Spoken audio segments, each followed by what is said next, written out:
Assalamualaikum warahmatullahi wabarakatuh. Kami dari kelompok B, kelas F013, mata kuliah pengantar akuntansi, akan mempresentasikan mengenai materi pengantar akuntansi manajerial. Sebelum memulai presentasi, saya akan mengenalkan anggota kelompok B, yaitu ada Feiza Aulia Mahibudin dengan NPM terakhir 218, Syalsyabila Zintia Rasmawati dengan NPM terakhir 220, Marsha Widya Ramadhani dengan NPM terakhir 227, Nadifa Aisyar Lika Lami Rohma dengan NPM terakhir 247, dan yang terakhir ada Naira Mentari Utama dengan NPM terakhir 253. Saya akan mempresentasikan mengenai perbedaan akuntansi keuangan dan akuntansi manajerial. Akuntansi keuangan itu berfokus pada penyusunan laporan yang ditujukan kepada pihak eksternal perusahaan seperti investor, kreditur, regulator, dan pemerintah.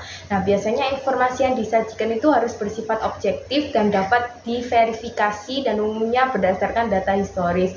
Karena itu untuk digunakan untuk pengambilan keputusan oleh pihak luar. Biasanya laporan akuntansi keuangan itu wajib mengikuti standar yang berlaku seperti GAAP sehingga format dan isinya harus konsisten dan jelas. Laporannya juga disusun secara periodik, misalnya tiap kuartal atau akhir tahun, dan menggambarkan kondisi keseluruhan perusahaan melalui laporan laba rugi, neraca, serta laporan arus kas. Sebaliknya, kalau akuntansi manajerial berorientasi pada kebutuhan internal manajemen dalam perencanaan, pengendalian, dan pengambilan keputusan operasional. Biasanya informasinya itu jauh lebih fleksibel karena dapat menggunakan data historis maupun proyeksi masa depan, bahkan estimasi yang bersifat non-keuangan. Biasanya tidak ada kewajiban mengikuti GAAP sehingga format laporan dapat disesuaikan dengan kebutuhan masing-masing departemen. Nah, laporan akuntansi manajerial dapat dibuat kapanpun diperlukan dan dapat berfokus pada perusahaan secara menyeluruh atau hanya pada unit tertentu seperti laporan biaya produksi, analisis profitabilitas segmen, anggaran, atau laporan persediaan. Selanjutnya, saya akan menjelaskan mengenai manajemen akuntan dalam organisasi. Nah, dalam struktur organisasi perusahaan, departemen itu dibagi menjadi dua jenis utama, yaitu ada line dan staff. Nah, departemen line itu terlibat langsung dalam menghasilkan barang atau jasa bagi pelanggan dan bertanggung jawab atas produksi serta penjualan seperti senior PP equipment, plant manager, dan posisi lain yang terkait proses operasional. Nah, sementara itu, departemen staf itu berfungsi memberi dukungan, layanan, dan saran kepada departemen lain tanpa memiliki wewenang langsung atasnya. Contohnya itu seperti Administrative Officer, VP Human Resources, Chief Financial Officer, and Controller. Nah, Controller sendiri itu merupakan akuntan manajemen utama yang memimpin fungsi akuntansi dalam perusahaan. Tanggung jawabnya mencakup sistem dan prosedur akuntansi umum, analisis anggaran, penyusunan laporan khusus, perpajakan, dan akuntansi biaya. Peran ini itu penting karena akuntansi mendukung seluruh aspek operasional dan menjadi dasar bagi pengambilan keputusan manajerial. Proses manajemen. Sebagai departemen staf, akuntansi manajerial mendukung manajemen dan proses manajemen. Proses manajemen memiliki 5 fase dasar, seperti yang ditunjukkan pada gambar di bawah ini. Ada perencanaan, mengarahkan, mengontrol, meningkatkan, dan pengambilan keputusan. Pertama, ada perencanaan. Manajemen menggunakan perencanaan dalam mengembangkan tujuan perusahaan dan menerjemahkan tujuan tersebut ke dalam tindakan. Tindakan yang dapat dilakukan untuk mencapai tujuan ini adalah yang pertama, meningkatkan anggaran iklan, yang kedua, membuka wilayah penjualan baru, dan yang ketiga adalah meningkatkan anggaran penelitian dan pengembangan. Perencanaan dapat diklasifikasikan sebagai berikut. Yang pertama, ada perencanaan strategis, yaitu pengembangan tindakan jangka panjang untuk mencapai tujuan perusahaan. Dan yang kedua, ada perencanaan operasional, yang mengembangkan tindakan jangka pendek untuk mengelola operasional perusahaan sehari-hari. Yang kedua, ada pengarahan, yaitu proses yang digunakan manajer untuk menjalankan operasi sehari-hari. Yang ketiga, ada pengendalian, yaitu memantau hasil operasi dan membandingkan hasil aktual dengan hasil yang diharapkan. Kemudian yang keempat, ada umpan balik peningkatan. Tujuan perbaikan berkelanjutan adalah untuk menghilangkan sumber masalah dalam suatu proses. Kemudian yang terakhir ada pengembalian keputusan. Dalam mengelola perusahaan, manajemen harus terus-menerus memutuskan di antara berbagai alternatif tindakan. Penggunaan informasi akuntansi manajerial. Sebagaimana telah disebutkan sebelumnya, akuntansi manajerial menyediakan informasi dan laporan bagi para manajer untuk digunakan dalam menjalankan bisnis. Beberapa contoh bagaimana akuntansi manajerial dapat digunakan oleh Gibson Guitars ada antara lain: yang pertama, biaya produksi setiap gitar dapat digunakan untuk menentukan harga jualnya. Yang kedua, membandingkan biaya gitar dari waktu ke waktu dapat digunakan untuk memantau dan mengendalikan biaya bahan baku langsung, tenaga kerja langsung, dan biaya overhead pabrik. Dan yang ketiga, laporan kinerja dapat digunakan untuk mengidentifikasikan sejumlah besar sisa atau waktu henti karyawan. Misalnya, sejumlah besar kayu yang tidak dapat digunakan atau sisa setelah proses pemotongan harus diselidiki untuk menentukan penyebab utamanya. Sisa tersebut mungkin disebabkan oleh gergaji yang tidak dirawat dengan baik. Kemudian, sebuah laporan dapat menganalisis potensi, efisiensi, dan penghematan dolar dari pembelian gergaji komputerisasi baru untuk mempercepat proses produksi. Sebuah laporan dapat menganalisis berapa banyak gitar yang perlu dijual untuk menutupi biaya operasional dan pengeluaran. Informasi tersebut dapat digunakan untuk menetapkan target penjualan bulanan dan bonus bagi tenaga. Selanjutnya masuk ke pembahasan mengenai biaya langsung dan biaya tidak langsung dalam perusahaan manufaktur. Perusahaan manufaktur selalu mencatat dan mengelompokkan biaya berdasarkan cost object, yaitu produk yang ingin dihitung total biayanya. Yang pertama adalah biaya langsung atau direct cost. Ini adalah biaya yang dipakai secara langsung untuk membuat produk, dan biaya ini bisa ditelusuri dengan jelas ke produk yang dihasilkan. Yang kedua adalah biaya tidak langsung atau indirect cost. Biaya ini tetap mendukung proses produksi, tetapi tidak bisa ditelusuri ke satu produk tertentu secara spesifik. Contohnya, seperti pada perusahaan pembuat gitar, kayu dan gitar string adalah contoh biaya langsung, karena keduanya secara langsung menjadi bagian dari gitar dan bisa ditelusuri ke setiap produk. Sebaliknya, gaji supervisor produksi tidak bisa ditelusuri ke satu gitar tertentu. Ia bekerja untuk keseluruhan produksi sehingga masuk dalam bagian ini membahas mengenai biaya manufaktur, yaitu biaya yang digunakan untuk mengubah bahan mentah menjadi produk jadi. Dalam biaya manufaktur ada 3 komponen utama. Yang pertama adalah direct materials atau bahan baku langsung. Ini adalah bahan yang benar-benar menjadi bagian fisik dari produk, misalnya kayu untuk meja, kain untuk pakaian, atau plastik untuk botol. Komponen kedua adalah direct labor, yaitu tenaga kerja yang secara langsung membuat atau merakit produk. Contohnya operator mesin, penjahit, atau perakit komponen. Dan yang ketiga adalah factory overhead.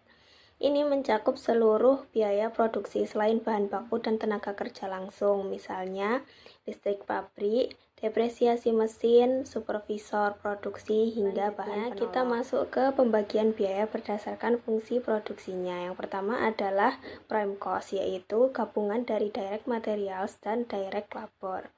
Prime cost menggambarkan biaya utama yang diperlukan untuk membuat sebuah produk. Kemudian ada conversion cost, yaitu direct labor ditambah factory overhead. Ini adalah biaya untuk mengubah bahan baku menjadi barang jadi. Selain itu, biaya juga dibagi menjadi 2 kategori besar, yaitu product cost dan period cost. Product cost adalah semua biaya yang terjadi di dalam pabrik untuk membuat produk, termasuk direct materials, direct labor, dan factory overhead. Biaya ini dicatat sebagai persediaan hingga barang tersebut terjual. Sementara itu, period cost adalah biaya yang terjadi di luar proses produksi, seperti biaya pemasaran, administrasi, atau kantor pusat. Biaya ini langsung dibebankan ke laporan laba rugi pada Lalu yang selanjutnya saya akan menjelaskan tentang sustainability atau keberlanjutan. Merupakan praktik menjalankan bisnis untuk memperoleh keuntungan tanpa merusak lingkungan dan menjaga agar sumber daya tetap tersedia untuk generasi yang mendatang. Fokusnya mencakup lingkungan, ekonomi, dan kebutuhan sosial. Seperti di tabel samping ini ada contohnya. Yang pertama ada agrikultur, merupakan teknik bertani yang tidak merusak lingkungan.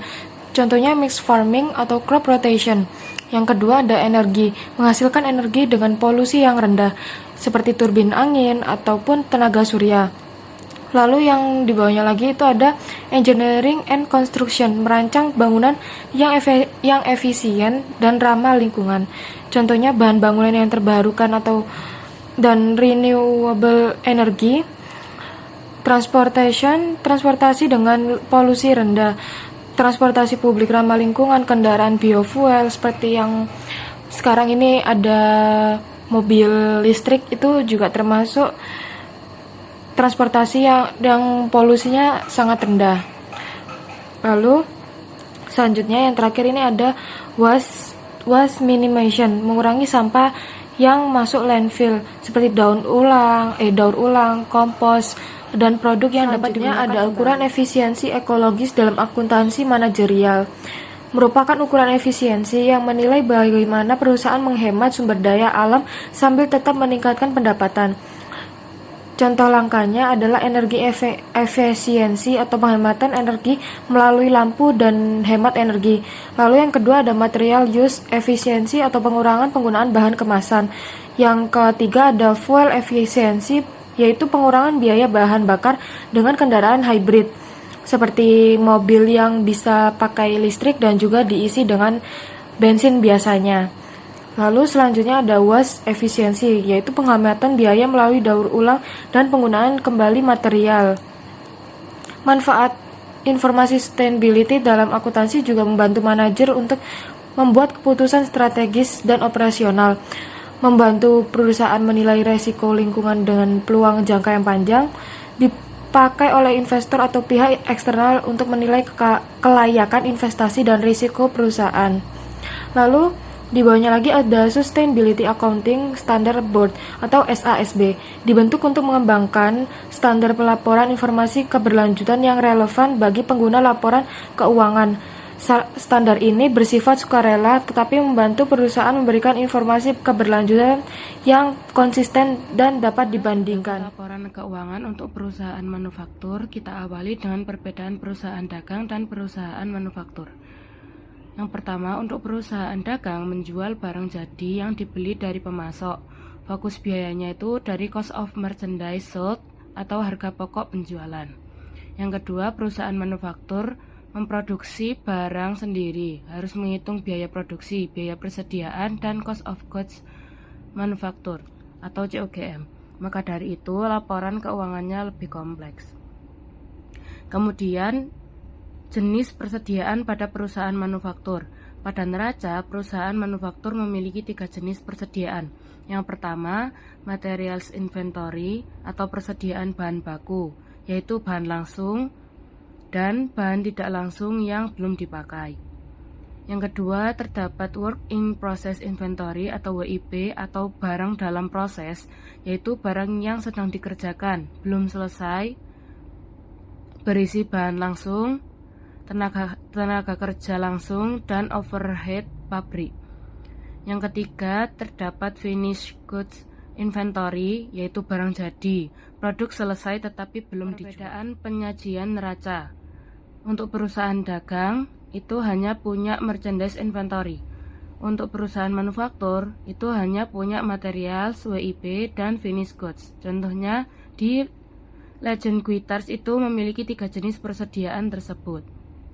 Kemudian perbedaan laporan laba rugi, yaitu di perusahaan dagang ada sales, beginning merchandise inventory, net purchase, yaitu merchandise available for sale, ending inventory, yaitu cost of merchandise sold atau HPP. Kemudian untuk perusahaan manufaktur ada sales, beginning finished goods, dan cost of goods manufacture atau COGM, cost of goods available for sale, ending finished goods, cost of goods sold atau COGS. Perbedaan utamanya itu kalau perusahaan manufaktur menghitung COGM terlebih dahulu. Statement of cost of goods manufacture atau COGM. COGM menunjukkan total biaya produksi barang yang telah selesai selama periode tersebut. Komponen COGM itu yang pertama ada direct materials use, yaitu beginning materials, purchase, ending materials. Yang kedua ada direct labor. Yang ketiga, factory overhead, yaitu tenaga kerja tidak langsung, depresiasi pabrik, listrik pabrik, supplies pabrik. Yang keempat, total manufacturing cost. Yang kelima, ditambah beginning WIP. Yang ketujuh, dikurangi ending WIP. Hasil akhirnya adalah COGM.